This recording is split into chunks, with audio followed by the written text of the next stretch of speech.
Hi, this is Dominic from Paphos Live, and in today's film, it's a 360 film, which means you get to move the camera about to pick your own viewpoint. So I'm not going to give you a running commentary because I might be talking about something you're not looking at. To enjoy 360 films, you must watch them at as high a resolution as possible. So ramp it up the resolution to 5K or 4K if you can. If it looks excessively blocky, it is because your resolution is set too low. Once you are viewing the film, you can move the camera about to look at whatever you like.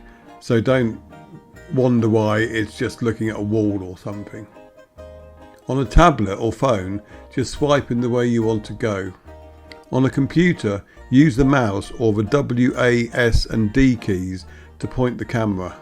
If you pause the film, you can still move the camera about. If the image you see cannot be rotated and looks weird, it is likely that your viewer doesn't support 360 film. If that is the case, try viewing the film using the YouTube application.